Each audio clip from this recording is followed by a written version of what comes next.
Alright, man, peace. So, brothers, as I predicted, Skip Bayless and Shannon Sharpe, they both detonated over the Michael Jordan commercial, which was clearly a very thinly veiled allusion to the quote-unquote alleged rivalry between himself and LeBron James. Of course, they used the metaphorical Tom Brady versus Aaron Rodgers debate or rivalry as a cover for what the commercial was actually about, and Skip Bayless picked up on it very well, and he was very upset with Michael Jordan. So of course they're going to talk about it, and I'm going to chime in. Yes, because the biggest debate in the NFL is for the title of best quarterback, Tom Brady or Aaron Rodgers. Well, Sunday night might help the debate, and the Packers are traveling to Foxborough to play the Patriots, and NBC got none other than Michael Jordan to hype up the matchup. Take a listen to this. A lot of talk going on these days about who is the greatest ever, about who has the titles, the raw talent, the most clutch moments. I get it. It's a tough call. I mean, even the jersey numbers are the same. But maybe the best way to settle this debate is to play it out head to head.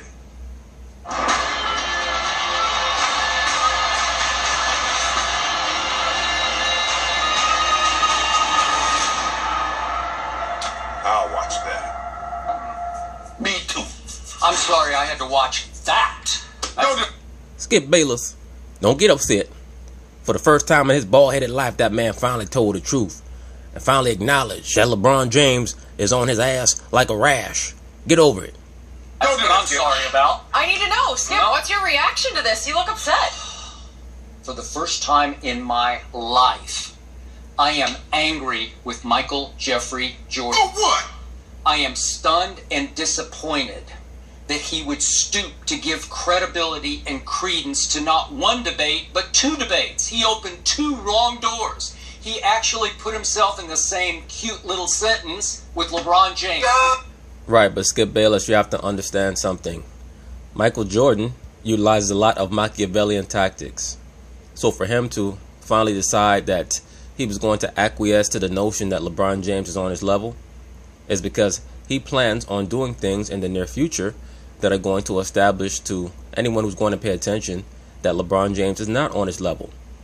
That's why I stated in the original video that I did for that commercial that this is just the initial volley from Jordan, who pretty much is probably getting tired of people bringing up this conversation and LeBron James trying to troll him to garner attention for himself, despite the fact that he's been nowhere near as successful in big moments as Michael Jordan has. So this is the first volley, and let me say this. Many of LeBron James's fans, as well as LeBron James himself, hopefully they understand what they're getting themselves into in regards to this person, Michael Jordan, who is a competitive nut job. He's somebody who is addicted to competition. So for him to have sat back this long, pretty much this was his way of saying, I'm not going to say anything until it's worth my while to say something. And now that he feels like it is worth his while, he is going to go all out. It does not even belong in the same sentence with Michael Jordan. And then he opened a second door. Aaron Rodgers does not belong in the same breath with Tom Brady. Not what Michael said. Yeah, well, I know, but why would he stoop to do a commercial? Is it for money? Really? Does Michael need the money? How could NBC pay him enough with all the money he has to do an ad for Sunday Night Football? Easy, Skip Bayless, because Michael Jordan plans on releasing a 10-part biographical documentary that is going to tell the tale of his rise to prominence, and it's basically going to be his version of telling LeBron James and the liberal woke media to kiss his ass, and this is why he feels like he's the greatest. And at the end of the day, if you're Michael Jordan, Larry Bird, Magic Johnson, Bill Russell, Kobe Bryant, Tim Duncan, Hakeem Olajuwon, all those players have the right to say that I'm the greatest player ever. Isaiah Thomas even. I mean, even though a lot of these players have a more remote chance of being able to substantiate it, I guarantee you, if you were to make a list of the top 30 players in the history of the NBA, they all feel like they were the greatest. And there were just certain circumstances that did not go their way.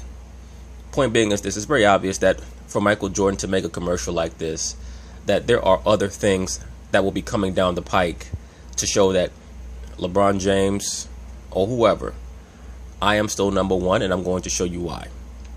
Your last last year. Okay, so worth $1.6 billion. So does he need the money? No. No, he doesn't need the money. Does he need the attention? Does he need to stay relevant by doing a Sunday night football program? No. No, he doesn't need it. His sneakers will keep him relevant for the rest of his born days and then some, right? Correct. So why would he stoop to do this? Because he opened 2 huge doors. He loves telling the truth. Telling the truth? Yeah, that man loved telling the truth. I was so happy to see that commercial last night, Skip. I was sitting on my couch in the den, me and Braun and Savannah, we were watching the game. And, you know, I was sitting there in my drawers and my satin robe, eating Crunch Berries. And, you know, of course, I watched the game with the volume off. I got up to go, you know, get some more Crunch Berries and some Hennessy.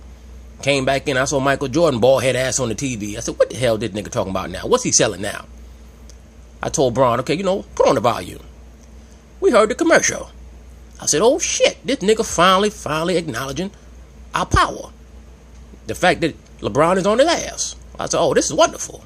I can't wait to talk to that old, wrinkled, scrotum-faced white man about this tomorrow. Because I knew you was home upset. I knew it. So I went and got my pad and my pencil and wrote down everything. And now damn ready to kick your ass. Are you kidding me? If you put him on the lie detector right now, he would laugh out loud at LeBron James being in the same sentence. And he opened the door. I agree that he would, Skip Bayless, but that should tell you that the reason why he's finally starting to entertain this is because there's something involving money making that is coming down the line for Michael Jordan in regards to this LeBron James situation. Michael Jordan is saying, look, if you guys want this smoke, I'm going to give you this smoke as long as I'm making money from it. Once again, he has a 10-part documentary on himself that will be coming out next year. So everything that Michael Jordan does is strategic, is for a reason. Because it's a cute ad because they both wear 23 and the other two both wear 12. No. So Okay. I see what you did, Skip. He was talking about Aaron Rodgers and Tom Brady, and you took because LeBron tweeted something. That's No, well, he was going there. That was the joke of the commercial. That was the little clever. Right, that was the innuendo. That was the subtext. That was the metaphorical allusion. And that was very obvious. So I'm surprised that Shannon Sharpe is trying to act as if he does not understand that. Conceit to the commercial was he was, oh, are we going to LeBron? No. And then, of course, LeBron, to his credit, jumped right on the bandwagon because Michael opened his door and LeBron. Well, we all know that LeBron James wishes that Michael Jordan was his dad. So in any way, shape, or form that Michael Jordan shows him attention, he's going to run. And kudos to him, because LeBron is still trying to get to Michael Jordan's level of relevance. That's what most of the woke shit is about. And all the more than an athlete campaign from Nike is about. They're trying to get LeBron James to the level of Michael Jordan because pretty much the Michael Jordan brand operates outside of the realm of Nike while being under its umbrella. That's a steam engine that operates under its own power. And they want LeBron James to get to that level because more money for LeBron James in regards to marketing, that means more money for Nike. LeBron ran through it like he should have. That's what happens. Yeah. Open the door, flies come in your house. And now that's right. Yeah. We were watching the commercial last night. I said, Braun, this is our chance. This is our chance. This nigga finally acknowledged our existence. You make sure that you send out that tweet. Matter of fact, nigga, get your phone. Hurry up. And a fly just got in Michael's house. A fly got in. It came right through the door because all the blind witnesses will say, oh, see, Michael's acknowledging that there's a competition between. There's no competition. You're right, the competition been over. I know the competition been over. Hell yeah. Competition was over from the first time that Michael Jordan had to shave his head bald. Look, LeBron still got his hair. It's only 2 strands, but the nigga still got it. What's Michael Jordan got? A couple whiskers on top of his lip. I mean, shit, it's over. The competition been over, Skip Bayless. Did you see what Do I happened? have to say it again? Michael is 6-0 in finals versus LeBron's 3-6. Well, Skip Bayless, who cares about little insignificant shit like championships? You don't care about that. Who cares about winning? We're talking about stuff that, people actually care about. Like gestures and acting like you're doing something when you're not really doing it. Stop bringing up actual substance. Who gives a shit about that? Michael Jordan wins 10 scoring titles to LeBron's 1. Do I need to start it again? How far? Skip, why you gonna bring up scoring? Who cares about actually putting the ball in the basket? It's about making sure that you get the best statistics during the game, whether you win or lose. Make sure that you get a triple-double. That's what I tell Braun every night, and he does it. Who cares about actually scoring baskets that win games and championships? Or do I need to go? How about you go this far? Tyrod, The Cleveland Cavaliers, Jenny, were in the NBA Finals. They lose one player. They start the season 0-6. They find the head coach. I know. Hey, Skip, you know what's so funny? I was coming to work this morning. I got in the Uber. I said, I look at the back of my driver's head. I saw all them rolls on the back of his neck. Nigga was sweating like he was working in a cotton field. I said, wait a minute, I recognize this nigga. I said, Tyronn Lue, is that you? He turned around. I said, oh shit, this Tyronn Lue dropped my Uber. I can't believe this shit. That's the devastation that happens when LeBron James leads your team, Skip Bayless. LeBron is like the Genghis Khan of the NBA. Everywhere he go, destroy, destruction. Left Cleveland, now Tyronn Lue driving my Uber every morning. I can't believe this shit. I told the nigga, okay, well, since you're here, stop off at Dunkin' Donuts. I know. Now, in 1993, the Chicago Bulls won 57 games and the NBA title. Michael Jordan retires. They win 55 games, which is 2 fewer games, and they are Hugh Holland's blown call away from advancing to the Eastern Conference Finals. Well, that's because the Chicago Bulls actually ran a real offense and a real system. They empowered their other players outside of Michael Jordan. That's why they were able to win when he left, but they were unable to win the big one when he left. Because by then, you also had the great Scottie Pippen, who had stepped up to the fore. Scottie Pippen, one of the great secondary players of all time, arguably the greatest supplementary or secondary player of all time. He's right there with Kevin Durant and Kevin McHale, Joe Dumars, Dennis Rodman. When you talk about the great second bananas in modern basketball history, Scottie Pippen is right there. He was such a great player that he was able to lead the Bulls to some type of substantive degree into the second round of the playoffs. But once again, the Bulls ran a real system.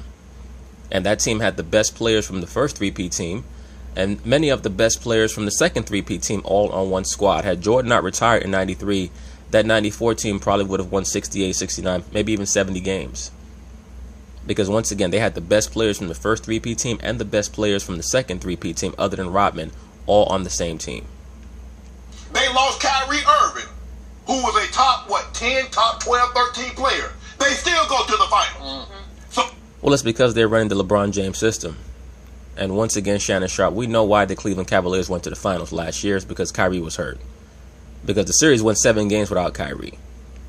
So, with that argument, Skip Bates, I don't really think we need to have an argument. Well, we know that you don't need to have an argument, Shannon Sharp, because it's not about winning championships. It's just about gestures and how great you're able to make your team as a singular performer. It's no longer about winning championships. Championships don't matter when it comes to LeBron James superfans. I'm just getting started. But do I need to bring up that, as we saw just the other night, that in late game clutch free throw shooting, LeBron can't make one to save his life or his team's life. Well, Skip Bayless, it's because in our household, in the LeBron James Shannon Sharp, a.k.a. the Shannon Sharp James household, we don't care about nothing free. We say, look, if it's free, I don't want it. Everything we get got to involve money, Skip Bayless. So even if it's free throws, we ain't fucking with that. He just can't. And even, how about right now, LeBron without a co-star, without a solo star, a second star? Look at what's happened. This team could have only one win so far, if not for Lance Stevenson. Lance Stevenson saved the night. And without LeBron, they could have no wins. Yeah. Where would they be? Let me ask you a question. If LeBron was still in Cleveland, do you believe Tyronn Lue would have lost his job? No, Of course not, because they still be running the LeBron James system. Ty Lue never had the opportunity to install a real system for his team to run. And beyond that, let's be for real. Ty Lue is not a real head coach in the NBA. Most of these head coaches are not real head coaches. They're just coordinators, masquerading as real head coaches. You only have about 4 or 5 real head coaches in the NBA, period. The Eastern Conference. Now that you're in the Western Conference. So let's just get this straight real quick on what's happened so far to LeBron here in LA. Let's frame this. So the Lakers are down 1 with 8 minutes left at Portland. Close, King. Couldn't close. They're down 1 with... Wait a minute, Skip Bayless. Why are we talking about Bron? I thought the segment was about Michael Jeffrey Jordan. You're talking about my man again. Skip Bayless, I really hate you with a passion. With 4:13 left against the Rockets in the brawl game. Close, King. Couldn't close. Then they're up 6 with 56 seconds left in overtime against my Spurs on that Saturday night game. Close, King. Or his last Monday night. Close. You got to close that. Nope, you couldn't. Then this past Saturday night, They're up one with 7 minutes left. 96-95 at San Antonio against what's left of my Spurs. Close it, King, and he couldn't close it. They lost again. Without Lance Stevenson just going crazy. Whoa, just a second. With 2 minutes and 20 seconds, you're down by one. 33 to 30. I mean, you're down one. 33-32. Close, go. Tom Brady, close the game for us. You're down one. What do you do, Skip Bayless? You play. No, I don't want to hear about no. He scored this. Skip Bayless, you have me madder than I've ever been in my life. I'm so mad right now I could barely get through this segment. You know, I can't believe how you bring up this insignificant shit. I'm sorry to curse on national television like this. But you have me mad enough to just snap your neck in two. I want to grab it just like a football and spike it. Close that game if you was a goal. At that point, he had closed a whole bunch of them because he'd won 5. So 5. So LeBron had never closed and he any closed another one that should have stayed closed, except for the luckiest play in the history of just so I'm hearing you correctly. So LeBron James has never ever closed the game before. Prior to this year, he had never closed the game. How about one that counts? Kyrie closed the one that counted. How Kyrie doing right now? It just doesn't matter. You know what I'm coming off. You know what, Skip Bayless? I notice you always got excuses for that bearded, homeless-looking nigga up there in Boston, Kyrie Irving. They don't know if he Indian, if he black, if he what's going on with him. He's just all over the place. Can't make a damn basket anymore. You know, the best thing ever happened to him and to us was that we had that separation. Because it allowed LeBron James to show how great he really is. Back at Big Surgery on the same knee. You just told me anytime. Is this about Kyrie or LeBron? You told me anytime somebody's on the court and that jersey has your name on the back, they expect you to be great. But I don't know how we got off of what Michael originally started talking about. Yeah, Skip Bayless. Stick to the topic. You know, the topic is Michael said that Tom Brady and Aaron Rodgers are competing for number 1. Can you deal with that or not? Which was Tom Brady and Aaron Rodgers. He opened the LeBron. No. I don't Skip. I want LeBron. I was gonna give LeBron a rest today. I want to give him. I would treat this like the Sabbath. I'm gonna give him a rest. Sweep him. Skip, I don't understand how Jordan could open a door that's been open for about 5 years now. It's obvious that LeBron's been the best, not just the best basketball player of all time, and not even just the best athlete, but the best man of all time, at least for the last 2,000 years. I mean, it's not even really up for debate. He came under the carpet. No. Nobody notices what's going on. I got another thing. I can't sweep 35, 11, and 4 up under the carpet, but that's not what we're talking about. So think about this. Tom Brady has won 5 out of 8 Super Bowls. It should be 6 out of 8. And Aaron Rodgers won 1 long ago Super Bowl. And since that Super Bowl, Aaron Rodgers is 5-6 in the postseason. And just during that stretch, Tom Brady is 13-5 in the postseason. Overall, Tom Brady is 27-10 to Aaron's 10-7. How can you put them in the same breath? It's like insulting to me that we're even having this conversation. And Michael opened the door doing a cutesy ad for NBC. Why? I don't know. He gave... Once again, Skip Bayless, in my view, it's very clear that he's publicizing his soon-to-be-released documentary. That's why he's throwing that little subliminal at LeBron James. It's almost like a battle rapper. When a battle rapper who's in the industry, who's mainstream, when he's about to unleash on another rapper, he'll shoot out subliminals first. That is what Michael Jordan is doing with LeBron James. What's the win for Michael Jordan here? There's no win. Because there's always a win for a competition junkie. There's always a potential win for a competition junkie. And to be quite frank with you, I'm surprised that Jordan has stayed quiet for this long. Because there's no win. I'm angry with it for the first time. What are you thinking? I can't believe this, Shannon. I'm so upset with Michael. I mean, why would you allow yourself to descend to that level? Are you going back and forth with that Rogaine using steroid popping son of a bitch? No, seriously. What are you thinking? Give me a rationale for this. NBC asked him, said, Mike, would you mind doing this voiceover for us? We have a big game, probably the biggest Sunday night game that we've ever had. And we're talking about the 2 best quarterbacks in football playing currently. There's a lot of debate about which is better, Tom Brady or Aaron Rodgers. And he mentioned one guy is very accomplished, one guy physically gifted. That's what he said. Michael Jordan said. I agree. Okay, then. I agree. So now he did it. He said now there's a lot of conversation that's going to go back and forth over the water cooling at the barbershop and on the debate show. He says, but you know, only one way to settle this thing. He said, play. I'm going to watch. So LeBron's like, want to play one-on-one? When Michael's like... Of course, because LeBron James is thirsty. He's thirsty as hell. We all know that. LeBron's like a chick. LeBron's that chick that, you know, is attracted to a guy, and she shows her attraction to the guy by constantly trying to start little silly shit with him. And then when he finally responds, she just, legs just spread wide open, ready to receive. Michael's like 65. I keep asking you to stop bringing LeBron into this equation. Way to go, LeBron. We're talking about Show me some guts. We're talking about Aaron Rodgers, and we're talking about Tom Brady. Yeah, Skip. Come on, stick to the subject. I mean, shit. I know you're old, but goddamn. And I just want you to tell me, why didn't Tom close when he was a down 32-33 in the Super Bowl? I don't want to hear about 505. I don't want to hear about It was simply the all-time record for any playoff game. It was simply the most points ever scored by a loser in the Super Bowl. 33 points. The most points. Skip, what type of sense did that make? Who the fuck brag about losing like that? I mean, seriously. I mean, do you brag about how many girls turn you down just because they're attractive? I've been turned down by more fine women than any clown in history. So, give me an award for that. I mean, who does that, Skip? Where they do that at? Points ever scored in a finals game in which the player lost was 51. But he came to my restaurant, and you didn't make excuses. You say you gotta close the game.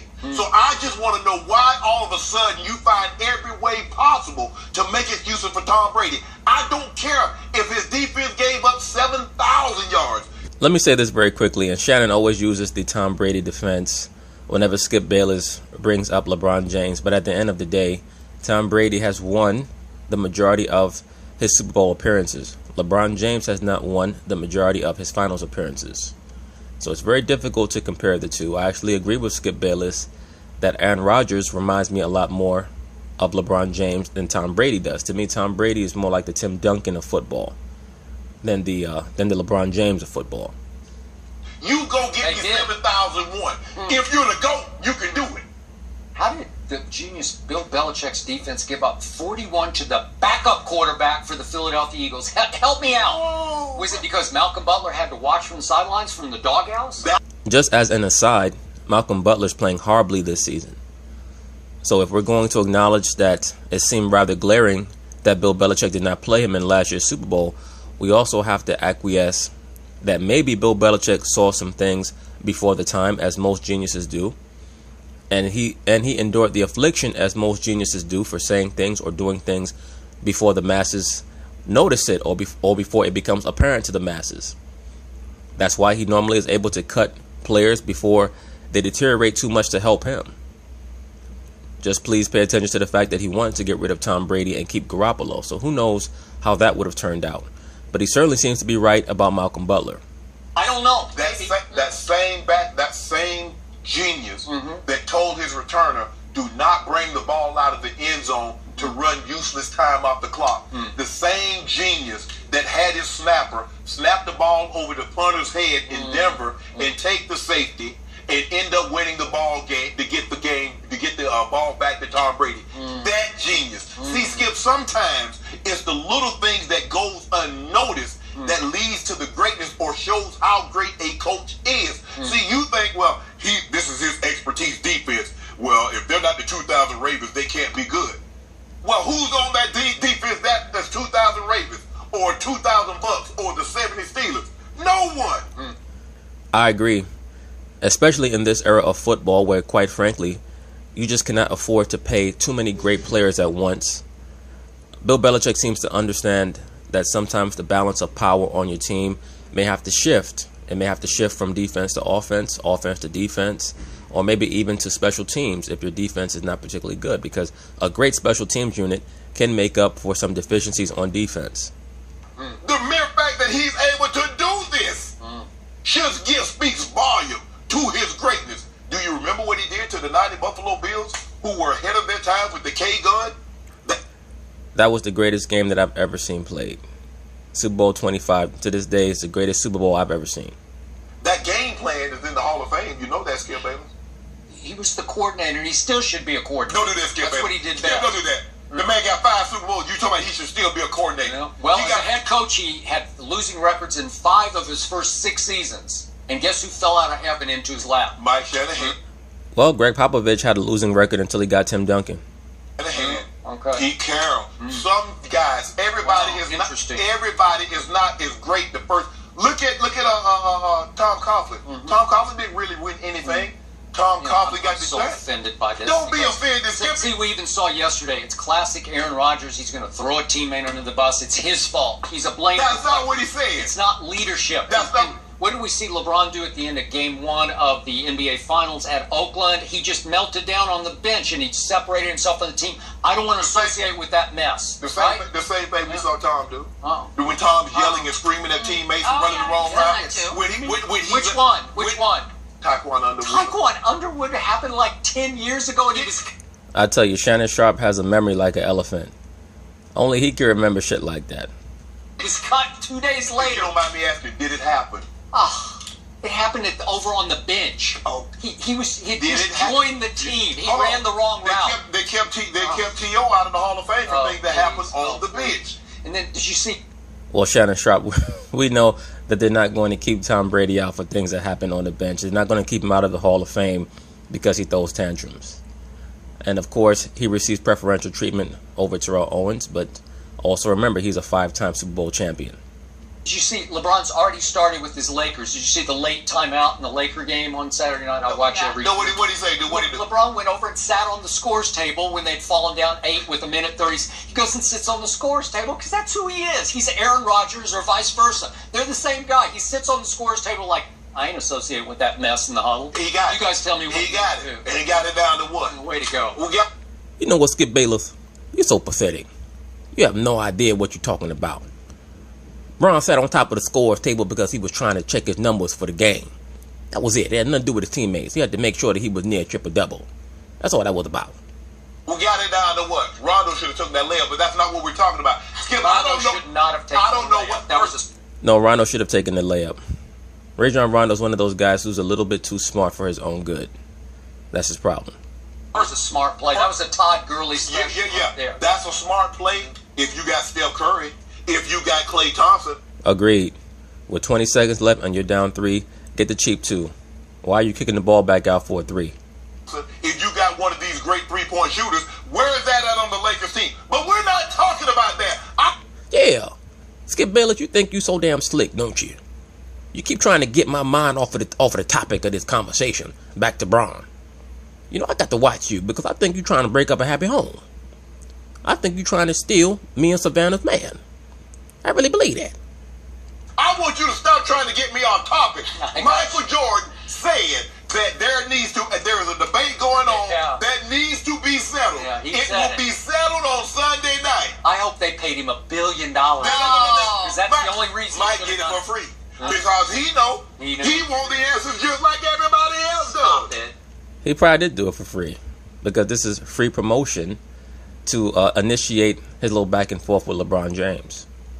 Oh, maybe Mike knows what I know to be What's true. he doing? You know what he's doing. I don't know. Skip Bayless, you know what the hell that man doing. He finally being honest for the first time in his life. You know? That cigar-smoking, bald-headed, colorful sneaker-wearing, having ass bastard. He's finally being honest. He's finally acknowledging that LeBron James is better than him. And I love it. I don't know what he's doing. Maybe he owed somebody a favor at NBC. Don't do that, Skip Bayless. Don't do that. I have no idea. You mad at Michael Jordan? I am. Throwing me off. It's different. Yeah, throwing me off. He's opened up all these bases. Sick. Jenny, don't fall for it. Don't fall for anything this man do. I already know he got something up his sleeve. He and Jordan are just alike. Whenever they act friendly, that's when you gotta watch them. They both snakes. I told Bron that earlier. I said, if you ever come across Michael Jordan in the street, make sure you keep your distance, 15 feet. You never know what he got planned. He feels threatened by our greatness. Oh, but are you also mad at... But anyway, that's basically it on that. I knew that Skip Bayless and Shannon Sharp would have noticed the same thing that I noticed, and particularly Skip Bayless, and that they would converse about it. But once again, I believe that the only reason why Michael Jordan involved himself in that promotion was to send out a little subliminal shot at LeBron James and his team because he has other plans afoot. So peace.